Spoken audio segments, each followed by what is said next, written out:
Put your hands together, please, for Goldfish.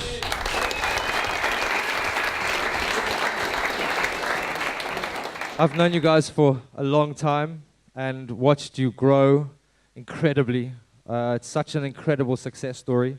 So I want to start a little bit back in terms of how long it's taken and some of the strategic decisions you made to get out of the country. It's obviously everybody's dream to do what you guys are doing. You guys are really living the dream and flying the flag, which is incredible. I won't tell the story. Where did you start playing in Cape Town? I know the answer, so maybe they don't. Okay, well, basically, I think it was about 8 or 9 years ago, Dave and I decided to start the project Goldfish. We were both studying at the University of Cape Town. We're both jazz musicians. Originally, Dave was playing saxophone, and I was studying double bass and piano. And we were playing in a jazz band together, and we used to play all these weddings and, you know, bar mitzvahs, you name it, we did it, hotel lobbies. I was there playing piano in the lobby, you know, that kind of stuff. And, you know, we could never get our friends to come to our gigs. And we kind of discovered that we had a mutual love for acts like Kruder and Dorfmeister, the Verve remix albums, Moby, you know, all that kind of stuff. Saint-Germain. And, you know, we spent about a couple of years trying to figure out how we could actually take our live instruments that we played and try and bring them into an electronic medium. And so we started, and our first gig, we actually played sitting down because we had so much gear. We had like CRT monitors and, you know, massive hardware samplers. And, yeah, then we got a regular gig every Thursday in Baraza, which I think there's quite a few familiar faces here that might have seen us play there. Probably only held, what, 150 people, but we used to fit about 250 in there every week. Take over. Well, you know, it started small. I always recommend to people, if you can try and get a regular gig somewhere, it's always a great way for people to come and see you because it's easy. Because people say, "Oh, where are you playing?" And you say, "Oh, I'm playing next Thursday at this place." And it kind of worked. That was like the very first kind of strategic move we made. So we were actually, I think I was playing a jazz gig next door at Blues, and I saw on the TV screen that there was Blues and Baraza. I was like, "Oh, you guys are linked." I spoke to the manager. He said, "Don't worry, I can introduce you." You know, so we went over there and we said, "Hey, can we come and play a gig? We've got this little thing we're doing." And they were like, "Okay, maybe." You know, people are always kind of reluctant because they don't know what you're doing, and it's kind of, and that's actually one of the biggest things is just getting over that first step with anybody, whether it's you know, about your music. So we managed to get that opportunity, and we kind of just played it, and we pushed it as hard as we could, and we played every week, and it just built and grew and grew and grew till eventually, like Dom said, it was just capacity every week. People were dancing on the tables, and it was just great fun in the end. Yeah, from there we'd obviously quite a few tourists had been coming to Cape Town, and you know we were still students, and we met this one dude, and he'd said, you know, if you ever come to Ibiza, I run this sort of German holiday resort for sort of like Plate Rage, but for German kids who used to come to, I mean, next level. I mean, our Plate Rage is like tiny compared to that. Anyway, so he said, you know, I'll put you up for free. You can come play a little gig in the little club. And we had a show in Cannes. We were playing the advertising awards there for the SA Film Commission. And we thought, you know, we should just fly over to Ibiza. And so we got there. We had no gigs. We just basically arrived. We were like, "Hello, Ibiza." And, you know, just played a gig in this little club. And via it wasn't our manager then, but Raymond Bloom, who's our manager, he put us in contact with another South African who was at the time managing or co-managing the Pasha Ibiza club. And he got us a little gig opening for Pete Tong for literally 20 minutes. A little gig opening for Pete Tong. Well, if you saw what Cafe Mambo so looks modest. like. But Cafe Mambo is like, it's like Caprice. It's like a little gig they have on the beach. But Pete Tong plays there on a Friday. He used to do a pre-party. Actually, everybody plays there. Everybody it's the most amazing. And they play there. They have all the DJs in the world play there for some reason for free, firstly, because it's always the pre-party to like the big night out at Pasha or wherever. And it's actually still like that. And we were lucky enough to get on there. We played for like 20 minutes, and Pete Tong came on afterwards, and he was like, "Oh, that was great, guys. Well done, Goldfish." And all the guys from Pasha Ibiza were there, and they said, "Hey, come and play that night." And we checked our diary. We were free.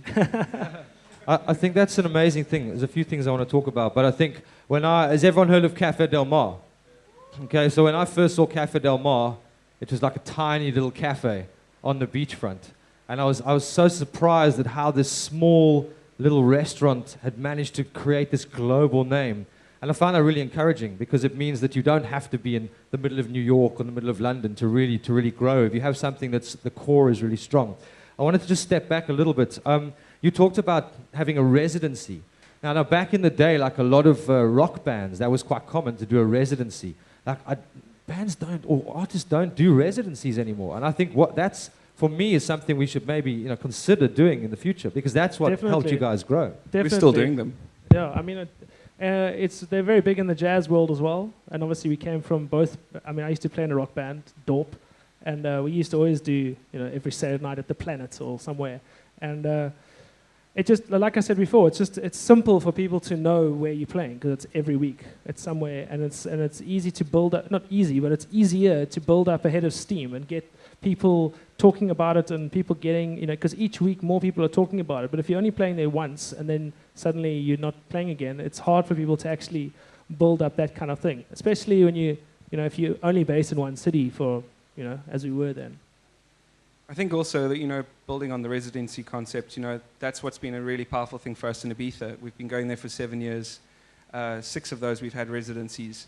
And the powerful thing about that is obviously Ibiza, the clientele and the island's population changes every week. There's literally new people flying in every week. Everyone's there on some sort of cycle of either a week or 5 days or whatever.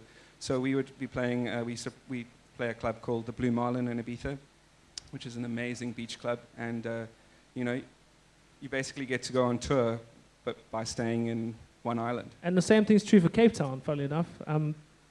Part of our success overseas and the places that we have had big success, which is mostly the Netherlands, a lot of that generated via us playing in Cape Town, because there's a lot of cross-pollination between here and Amsterdam, and the same thing with Ibiza. There's a huge amount of Dutch people come to Ibiza to just party and whatever. So, I mean, that actually started the core of our following over there. We played a show on a small beach bar in a place called Scheveningen.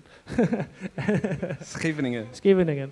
The Dutch guys are always quite impressed with my pronunciation, even though I messed it up there. Scheveningen, there we go. Thank you.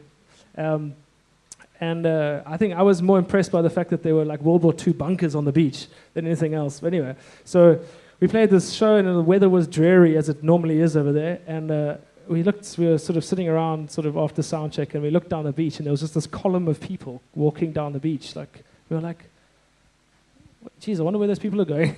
Well, anyway, we found out about 10 minutes later, and we played this amazing show on the beach, and then it just, the promoter that night, he was like, wow, guys, my phone hasn't stopped ringing, and like, what's going on? And it turned out that it had been a lot of people who had been in South Africa, and they'd come to Kirstenbosch, or they'd been at Baraza, or they'd, that kind of thing. And those people were coming to our shows, and that started, they were the core of the following which we now have. And like 4 years down the line, we've sold out every single show at ADE for 4 years.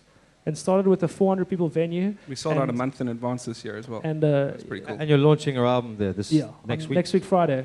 Yeah. Can I come? I think it's sold out. Sorry, man. It kind of links to that book, The Tipping Point, which I've been reading recently. And, just having that small, if you can get enough people to link together to get into what you're doing, and that's what the power of a residency is you can get that, that groundswell support that actually pushes it beyond that. And, we're just trying to do that wherever we can. Well, one of the things I've always admired about you guys is your work ethic and your focus. And the first time you went to Ibiza, you paid for your own flights. You went to, I remember you came up to Lake of Stars in Malawi, you paid for your own flights. So there's a festival in Malawi that happens on the lake, and there's a lot of international DJs that came out. So at the time I spoke to these guys, and they knew that there were a lot of international people coming out there, so they paid for their own flights to play on the festival, okay? Reinvesting. And actually treating it like a job. Actually, Red Bull paid for our flights. Thanks, Red Bull. So thanks to Red Bull, huge support. They've given us great support over the years, and we were. The point is, you found the money. We did, yeah. Yeah, I mean, I think But actually, to be honest, we're still paying for our flights to Ibiza. I think actually, honestly, I mean, when we do the math on running Goldfish, pretty much everything we've ever made of CD sales or downloads or whatever you want to call it has been gone straight back into either music videos or studio equipment. Straight up. That's 100% reinvestment. Where you can actually make a living as a musician or a DJ is 98% from touring. And you guys are pretty much in Ibiza for 3-4 months a year.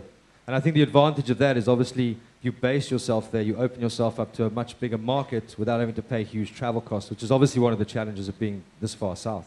Well, and obviously, like, promoters are used to paying for like a local flight. Well, a local flight there is an international flight, but they're used to paying for those kind of like 2-hour sort of flights. So it's pretty standard. They'll fly you wherever within Europe. It's obviously it's a much harder sell coming from Cape Town to actually fly, and someone to pay for you. You mentioned Pasha and how that deal came together, and there was a South African working there who was interested. Tell us about how that sparked and how that grew, because that was obviously a massive, massive thing for you guys. Well, from when we started playing at Pasha, the first year that we played there, we were still relatively unknown in South Africa, and we couldn't get any radio play or any sort of local recognition from the sort of mainstream record industry. And of course that all changed once we'd had some sort of international sort of stamp, which was very useful, of course. And then we brought out our second album, Perceptions of Pasha, which was done through Pasha Recordings. And we just worked it as hard as we could. That album went platinum in South Africa, and we actually got it synced to a massive advert in the States for a car commercial. The Kia Soul, with these little hamsters driving along listening to Goldfish. They're really cool little adverts, and that got us to the top 10 of the US iTunes dance charts. And it was like, LaRue, David Guetta, David Guetta, David Guetta, David Guetta, Goldfish, David Guetta, David Guetta, David Guetta, David Guetta, David Guetta. And then it was like screenshot quickly. And that was huge. That definitely was, that helped. And that was also just as technology was getting to the point where if your track was on a TV commercial, people had access to smartphones and Shazam, which only came out 3 or 4 years ago. And suddenly we were getting all these emails from like housewives in Texas and just all over the world, like, oh, I found your music. Sounds dodgy, bro. It was some long, still got pen pals. Tell us about how your sound evolved, because when we first met, it was quite laid back. There was still a jazzy influence. It was almost, you can coin it, chill out. Obviously, going to Ibiza and experiencing the clubs, and the sound has evolved amazingly over the last few years. How did that process happen? Well, I think you pretty much nailed it. It's just, I think all of our travels and being exposed to, dance music on a much higher level and like higher level as in just much more of it. I'd never been to like a super club before I went to Ibiza, and, spending a night in Pasha. What about Dockside? Sorry. I'd never been to an international super club. Let me rephrase that. And it kind of opened our ears and our minds to what was possible. And house music, obviously we started with the more chill out kind of it was more what we were listening to at the time, but the format of house music was really fitted like incredibly well to what we were doing.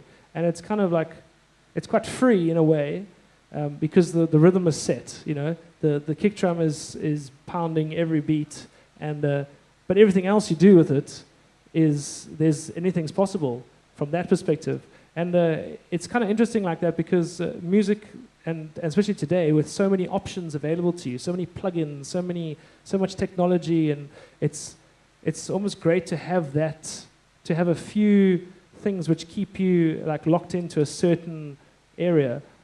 Let's call them restrictions. Restrictions are actually, they can be helpful in a way, because there's so much, and you can actually just get lost in like, oh, which EQ should I use today? And then like 3 hours later you decided, okay, awesome, now we can move on.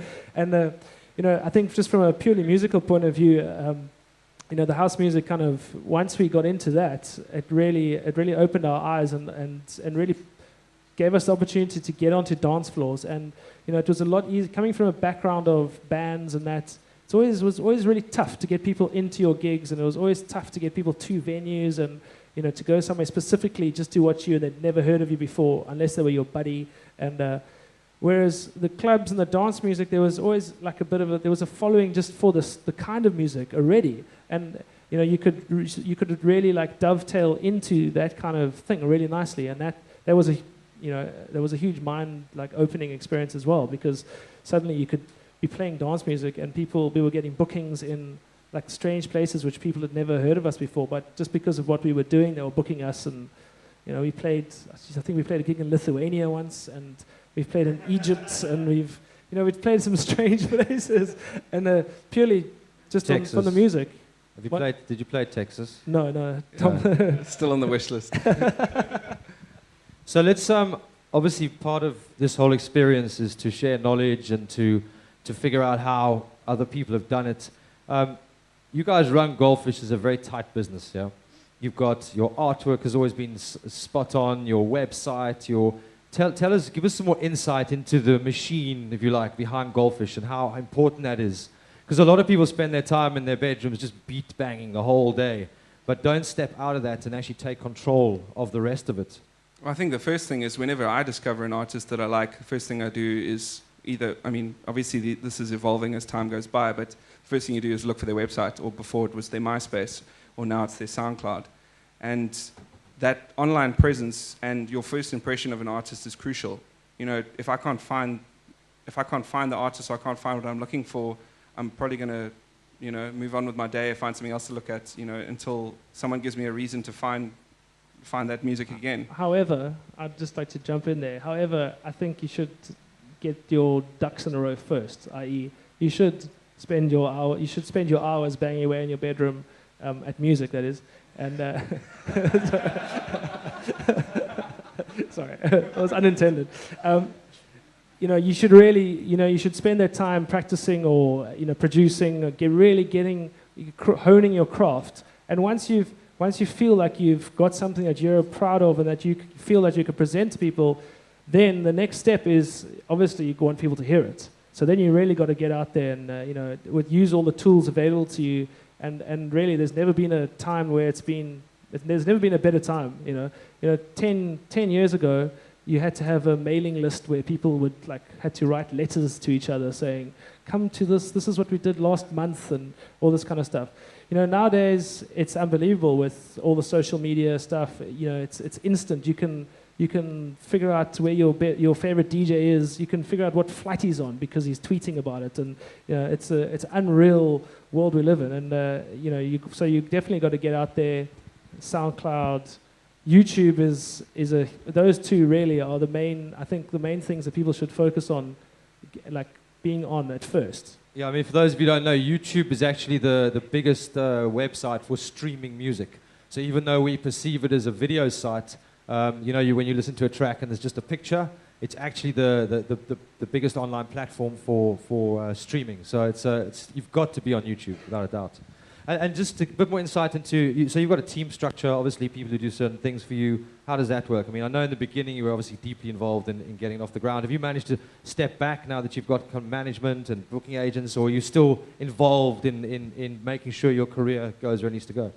Well, at the end of the day, it's our career, and even the people who work for us are, they're working for us and all of that. But, we have to be on top of everything. We have to make sure that, like you said, we have to make sure that the artwork is awesome and that the videos are amazing. And, what we've tried to do is we try to sit at the top of that kind of pile so that we are looking at making sure the crucial stuff, like the creative stuff, is really awesome. Obviously, the music. It starts with the music. It starts and ends with the music. That's the most important thing. If we make bad music, no one's going to come to our shows. No one's going to, buy it, listen to it, whatever.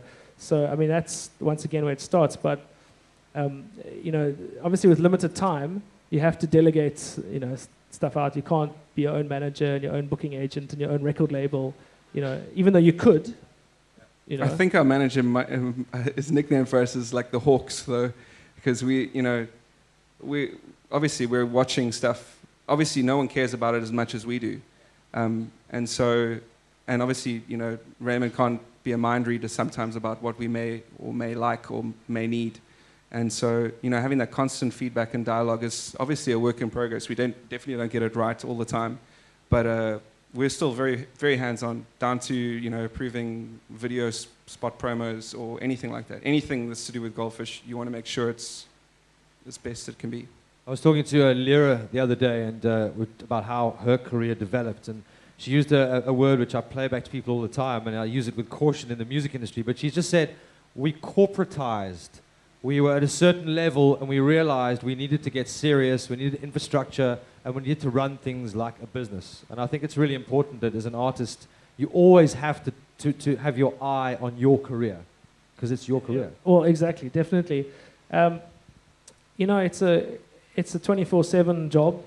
People say, yes, maybe we were surfing this morning or something, but we never, we actually never are not, available. An email will come through from America, and then it'll come through at like 10 o'clock at night, and someone will need something, and then you have to be there, you have to be on it. Let's just talk quickly about obviously the live instrument thing on stage, and how many artists, I know there are artists doing it internationally, but you guys are obviously jazz trained, and do you find a lot of international artists doing the same thing you do? Do you find that's a real sort of unique selling point for you guys? It's definitely getting more and more like that. When we first started, when we went to Ibiza, we were like completely shocked to see that we were literally the only people doing it that we could see anyway. Obviously, there were acts like Faithless and Basement Jaxx, who we'd drawn a lot of experience and inspiration from. Obviously, that's changing now. I mean, there's guys like Robert DeLong who really are pushing the format as far as what can be done with laptops and, video game controllers and anything. And I think it's just about breaking down that kind of mental barrier of how music should be made or how it should be presented to people. How do you want to present it to people? We were musicians coming in with a love of electronic music, trying to figure out how we could get our ideas across in a way that, first of all, made us stoked, but could also, connect with people. And, I think what we really try to do with Goldfish is bring the best of the band and the best of a DJ into what we do. It's not 100% live and it's not 100% DJ. It's somewhere in the middle, and that's where exciting things happen for us. And another hot tip is really for anyone. It doesn't matter what you're doing. If you really got two basic options open to you. You can either do something like that everyone's doing, or you can try and think out the box and do something different. And the funny thing is that if you can sort of fit into a train where there's like a lot of, like, let's use a rock band as an example. You could become a rock band, and you could go, and there's a whole like sort of vibe about rock bands, but there's lots of them, and they're all doing a similar kind of thing with guitars and drums, and or you could do something, a little bit different, maybe. I don't know what is an example, but anyway, and it makes it, you can maybe chime in here, but it's more difficult at first because there isn't that sort of scene already, like waiting for you that you can slot into. However, there's not the competition because you're now doing something different. And once you break those barriers down, it actually is a lot easier. And we found that, just from the very first gig we played, and we got this amazing reaction. We were like, what? And then people were phoning us and saying, hey man, like friends that you hadn't heard from for ages, and they were like, I heard about this thing you guys are doing. Like, when are you playing again? What, all this? Yeah. And all these things were happening, and we were like, whoa, what's going on here? And we probably would never have got that first, gig in Ibiza opening for Pete Tong if we were just DJs. The fact that we had something DJs on Ibiza, exactly. It's crazy there. So we brought something new to the table. Either if you're not bringing something new to the table, the most important thing you got to do is make sure that your stuff is like, better than anybody's. The shit. You could say shit hot. Yeah. Exactly. I want to talk about ADE.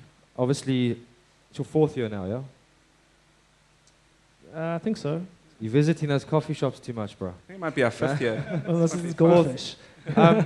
There's a focus on South African music, and I think the important thing is that one of the challenges we have culturally in this country is that we've been bombarded with international music our whole lives, and we're still trying to gain a positive sense of who we are and be proud of our own music and our culture, etc., you know, and so that uniqueness of being from here is really important. And the main interest in what's happening in ADE at the moment is the house scene, because it has its own sound. What are you expecting to this will do in an ideal world for the South African industry? I mean, because it's a big spotlight on the scene here. I think the main thing about ADE is that you've just literally got some of the most important people in electronic music all in the same city, all at the same time, at the same workshops. And that kind of leverage is a once-in-a-lifetime opportunity for South African music. You know, everyone's going to have their attention on those workshops and those panels, and you know, paying attention to the artists that are performing there. And you know, the bottom line is you either step up to the plate and kick some ass, or you know, just we're going to kick ass, bro. Trust me. Yeah. I think that's the inspiration for all the acts who are going there this year, is to really just showcase what South Africa has to offer, and you know, our perspective and sound. I mean, it's just also just a great thing to kind of open people's eyes to what there is in South Africa. Because I think a lot of people, you know, the world is a big place, and there's a lot of big territories which are very important, musically speaking. You know, like the UK, the US, you know, Germany. So, like big territories in Europe as well, like Germany and France and the Netherlands, and it's kind of easy for all of them to get lost between those. And I think it's a great opportunity, an eye-opening experience, hopefully, for a lot of these guys, whether they be agents or promoters or artists. And you know, maybe, you know what I always, you know, it's been amazing. Like recently, we've had a lot more internationals come out. Like, you know, you guys had Luciano here last time. That's amazing. You know, he's like one of our idols. He's a great, you know, amazing talent. And you know, I think getting more guys like that, not just like the Swedish House Mafia types, you know, coming through just because they can sell 15,000 tickets and cream a whole lot of cash. You know, it would be great to have some more like underground guys, and you know, like Boys Noise, and you know, just more of that. And hopefully that'll inspire more people to come out here and do tours which aren't stadium tours, you know.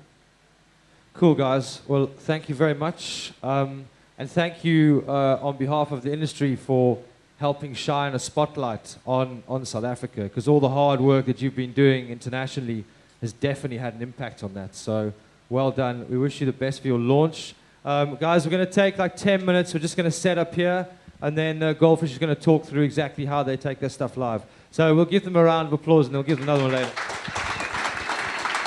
Thanks.